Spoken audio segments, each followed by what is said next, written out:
नमस्कार, देश की बात में हाजिर हैं। प्रयागराज में जुमे की नमाज के बाद अटाला इलाके में जो पत्थरबाजी हुई थी, उस पत्थरबाजी में तकरीबन 68 लोगों को पुलिस ने उपद्रव करने के आरोप में जेल भेज दिया है और इनमें से 4 नाबालिग भी हैं। इसके अलावा 23 अन्य लोगों को पुलिस ने हिरासत में लेकर उनके खिलाफ ये दायर जांच की है।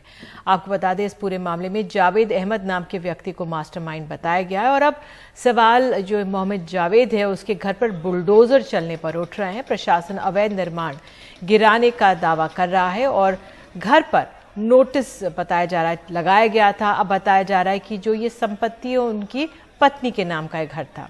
उधर सहारनपुर में भी हिंसा के आरोपी पर पुलिस की कार्रवाई देखी गई है। 2 आरोपियों के घर शनिवार को वहां पर बुलडोजर चला है। अवैध संपत्ति पर बुलडोजर की कार्रवाई हुई है, एसपी सिटी का कहना है, क्योंकि अवैध संपत्ति थी। 60 से ज्यादा आरोपियों को गिरफ्तार किया गया है। कानपुर में भी बुलडोजर चला है। मोहम्मद इश्ताक की अवैध संपत्ति पर बुलडोजर चले हैं। रिजवान अहमद के पेट्रोल पंप पर बुलडोजर चला है। कानपुर विकास प्राधिकरण का दावा है कि अवैध निर्माण पर यह कार्रवाई हुई है।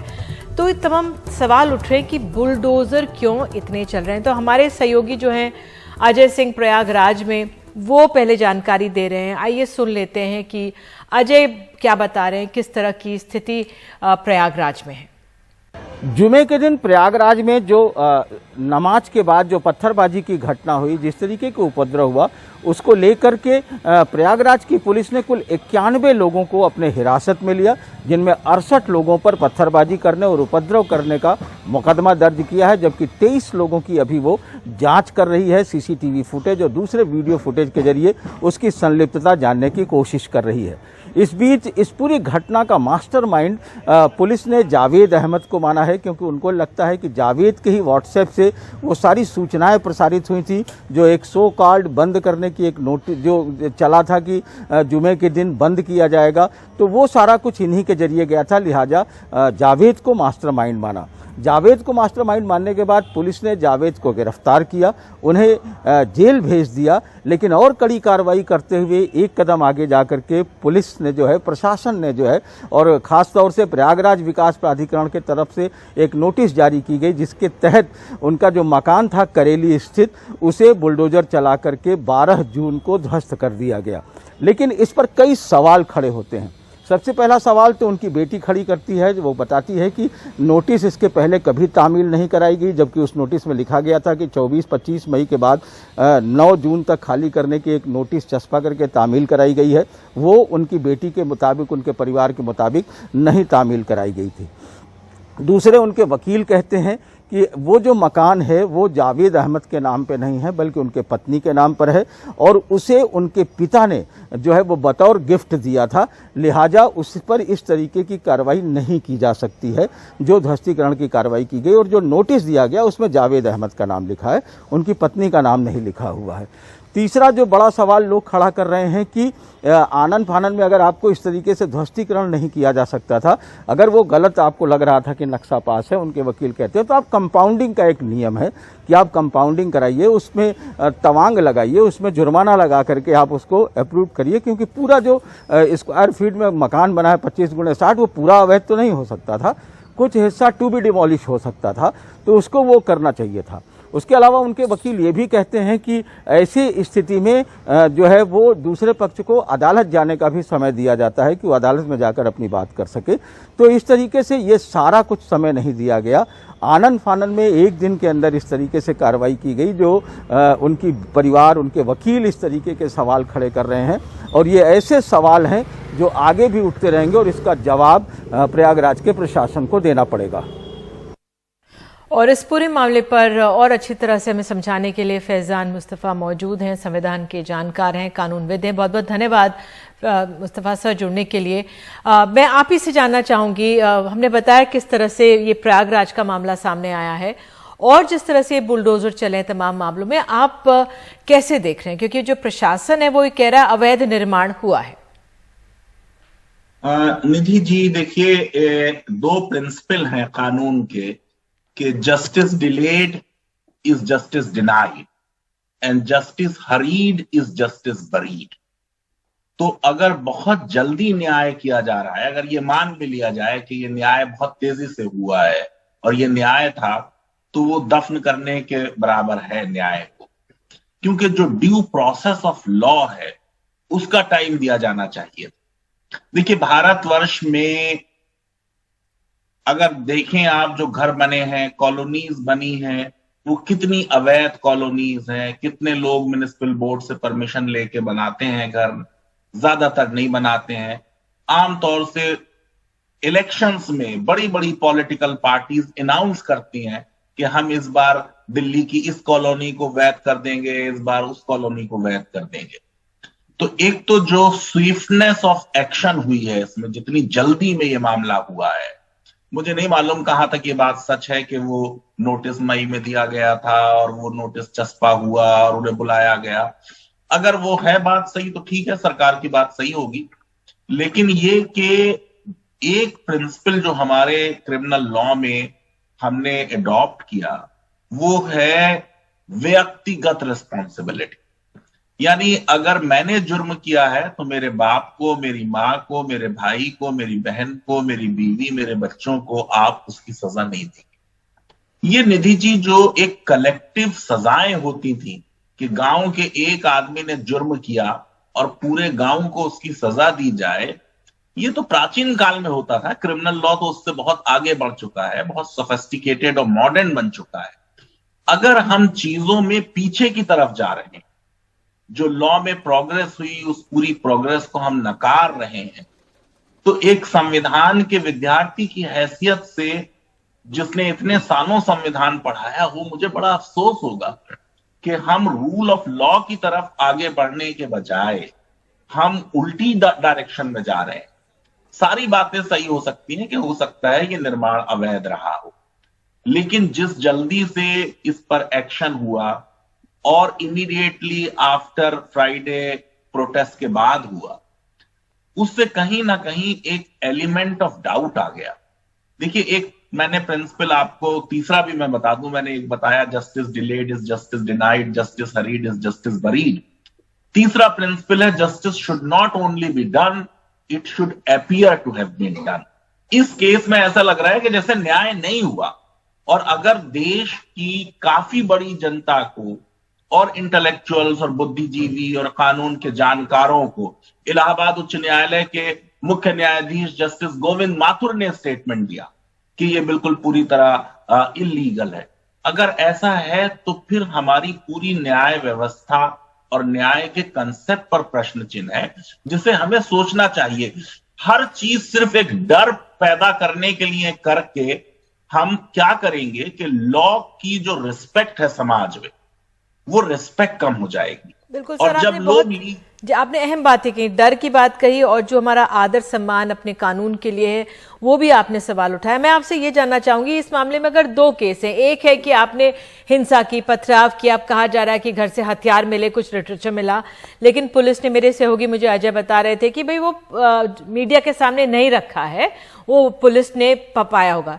दूसरी तरफ ये घर जो है ढाना, मैं आपसे ये समझना चाहूंगी, अगर कोई व्यक्ति है वो दोषी है, वो अपराधी है, लेकिन ये घर पत्नी के नाम है, तो उस लिहाज से क्या घर को गिरा देना, ये इतनी कार्रवाई इस तरह से, ये अपने आप में बिल्कुल अचंभे में डालती है।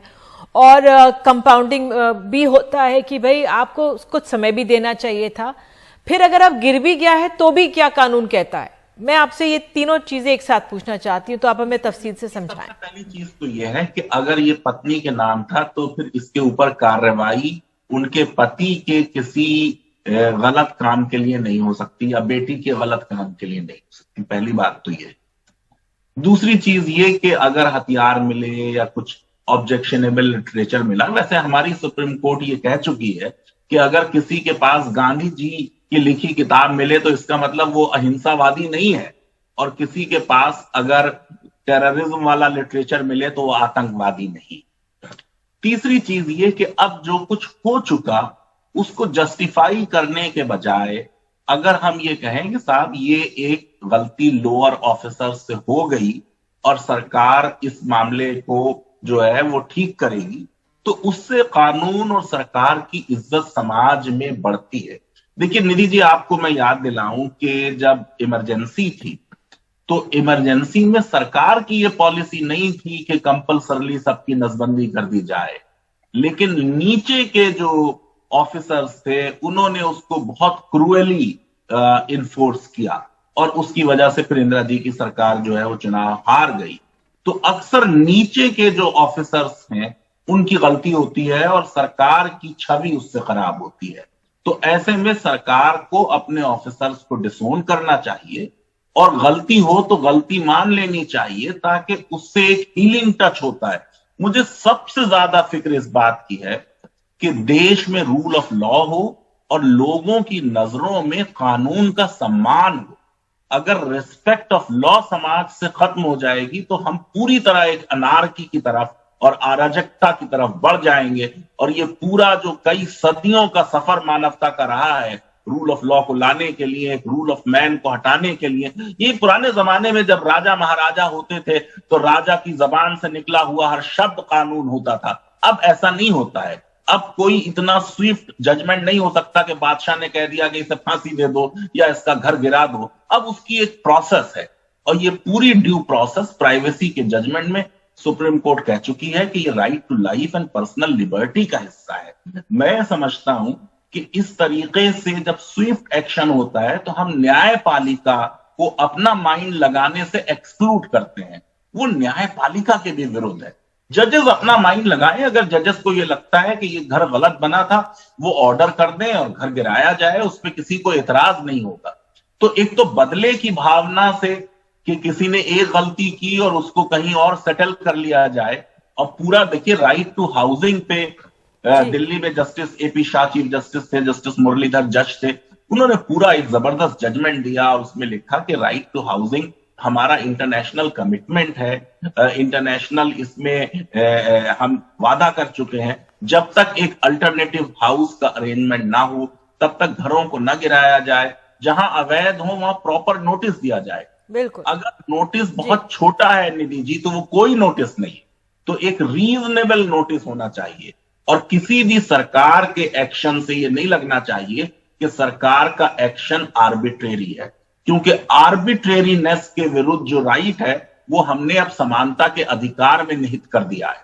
तो ये समानता के अधिकार के विरुद्ध है कि सरकार एक आर्बिट्रेरी एक्शन ले। अब वो छोटे लेवल पे लिया गया हो, सरकार की उसमें गलती ना रही हो, मैं उस बहस में नहीं जाना चाहता, लेकिन हमें बिल्कुल इंश्योर करना चाहिए कि जो भी कार्य सरकार करे लोगों को लगे कि ये बिल्कुल सही काम है, ये न्यायोचित काम हुआ है और ये इंसाफ है।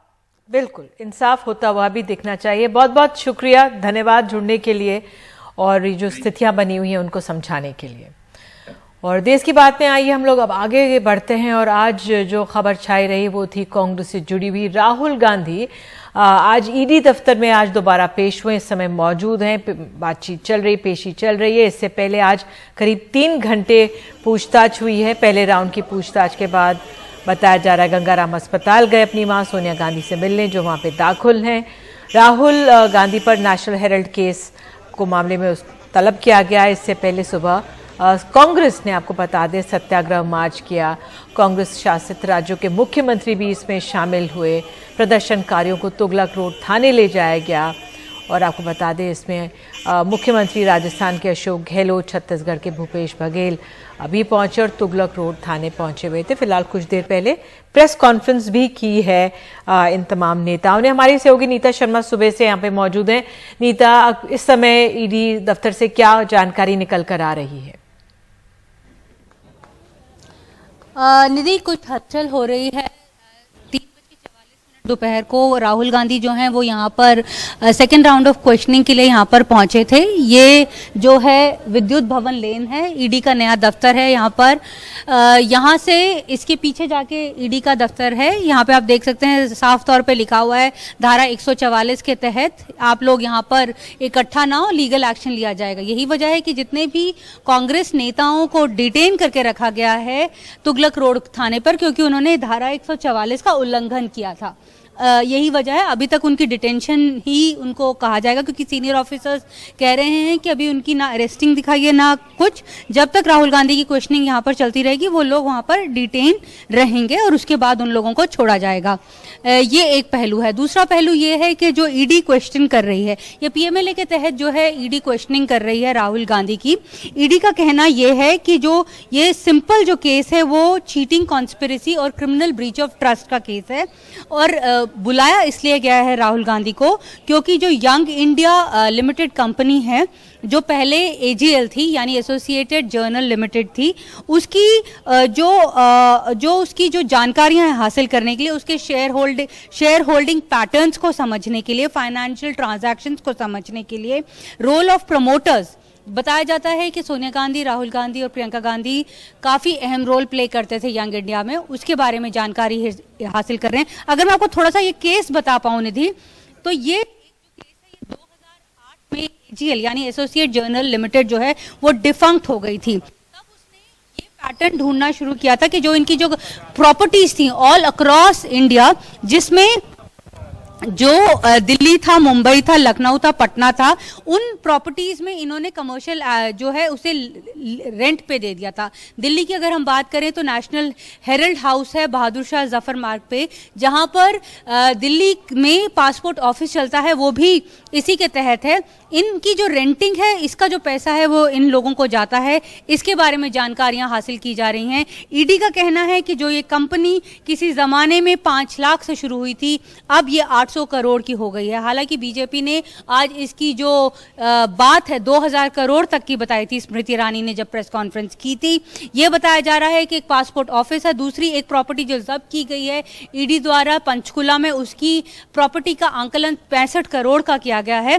तो अलग अलग आंकलन किए जा रहे हैं। केसेस जो हैं वो कोर्ट में भी चल रहे हैं। ईडी के केसेस जो होते हैं वो हमेशा ऑफशूट होते हैं किसी एजेंसी की इन्वेस्टिगेशंस का। ये वाला केस भी इनकम टैक्स का ऑफशूट है। तो जांच अभी चल रही है। गांधी परिवार में से पहले शख्स हैं राहुल गांधी जिनसे पूछताछ हो रही है। सोनिया गांधी को 23 जून के लिए बुलाया है। बहुत बहुत धन्यवाद नीता इस तमाम जानकारी के लिए।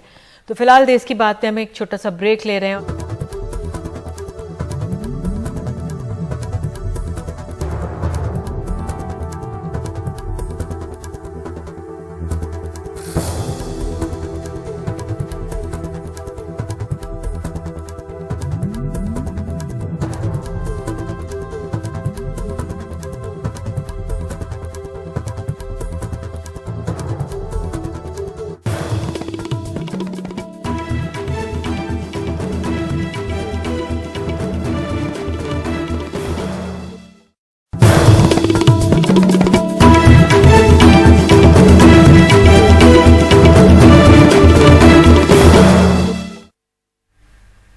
दिल्ली सरकार में मंत्री सत्येंद्र जैन की ईडी कस्टडी समाप्त हो गई है। उनको 14 दिन की न्यायिक हिरासत में भेज दिया गया है। कल से ही उनकी जमानत अर्जी पर सुनवाई शुरू हो जाएगी।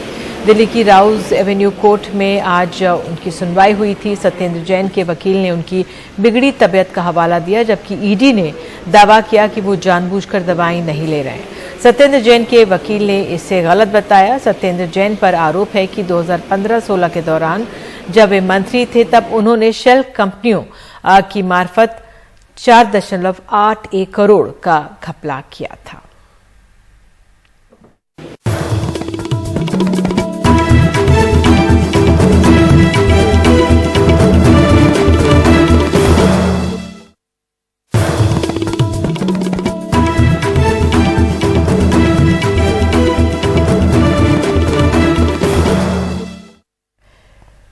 बात अब मध्य प्रदेश की। मध्य प्रदेश में महिला अपराध का ग्राफ लगातार बढ़ रहा है। एनसीआरबी के आंकड़े साल दर साल राज्य को महिलाओं और बच्चों के लिए सबसे असुरक्षित राज्य की श्रेणी में रखते हैं। हालात बदलने के लिए पुलिस कमिश्नर प्रणाली लागू कर दी गई थी, लेकिन राजधानी में बढ़ता अपराध बता रहा है कि इससे कोई फर्क नहीं पड़ रहा।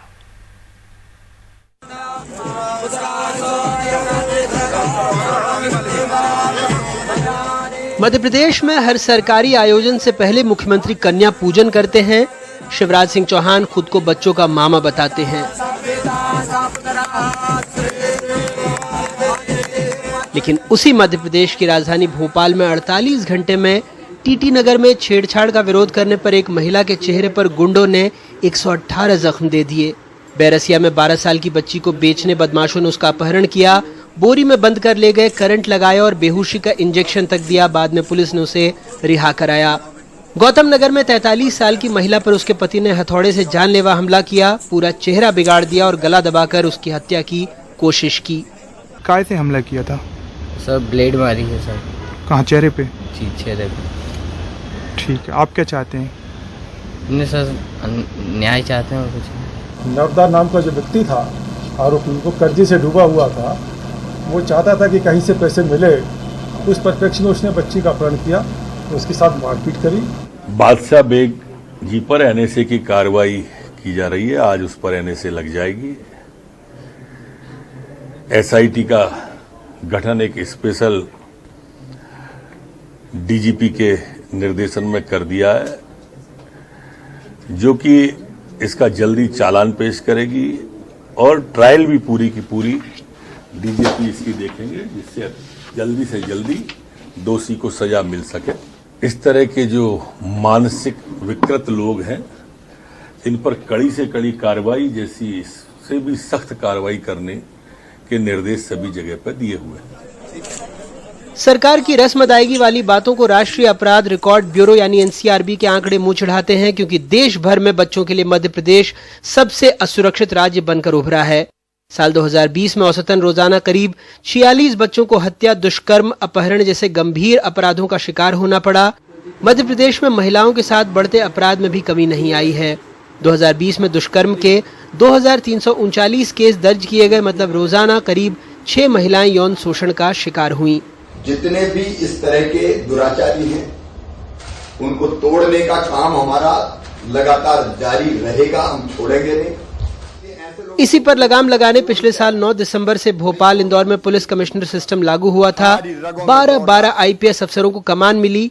6 महीने हो गए, लेकिन अगर जनवरी से मई 2021 से जनवरी और मई से 2022 की तुलना करें तो भोपाल में 23% और इंदौर में 11% तक अपराध बढ़ गए। वो भी तब जब दोनों जिलों में मजिस्ट्रियल अधिकार वाले अफसरों की कोर्ट शुरू हो गई है। महिलाओं के प्रति अपराध में भोपाल राज्य में पहले नंबर पर है। यही नहीं, राज्य में हर दिन 21 बच्चियों का अपहरण हुआ। ऐसे प्रशासन एक और रस्म अदायगी कर रहा है। आरोपियों के घर ढहाए जा रहे हैं। तर्क फिर वही कि घर अवैध है। मध्य प्रदेश के मुखिया शिवराज सिंह चौहान खुद को बच्चों का मामा कहते हैं। राज्य में कानून व्यवस्था दुरुस्त करने के लिए राजधानी भोपाल समेत एक और शहर में कमिश्नर प्रणाली लागू कर दी गई। अदालत के आदेश से पहले आरोपियों के घरों पर बुलडोजर पहुंच रहे हैं। बावजूद इसके मध्य प्रदेश उन राज्यों में शुमार है जहां बेटियां और बच्चे सबसे ज्यादा असुरक्षित हैं, और इसकी तस्दीक खुद एनसीआरबी के आंकड़े करते हैं। भोपाल से कैमरा पर्सन रिजवान खान के साथ अनुराग द्वारी, एनडीटीवी इंडिया।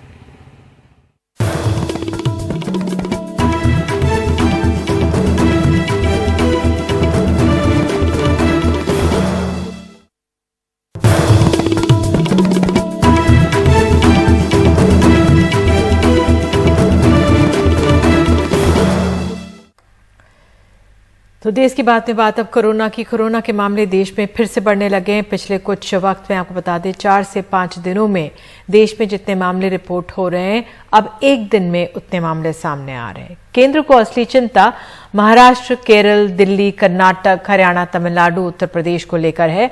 आपको बता दें, महाराष्ट्र में मामले पिछले 10 दिनों में 241% बढ़ गए हैं, 5,127 से 17,480। तो केंद्र अब जीनोम सीक्वेंसिंग के जरिए आंकलन करने में जुटी है कि मामलों का जो बढ़ना है मौजूदा वेरिएंट की वजह से एक सामान्य प्रक्रिया का हिस्सा है, या फिर इसके पीछे कोई नया म्यूटेंट है या कोई नया वेरिएंट है।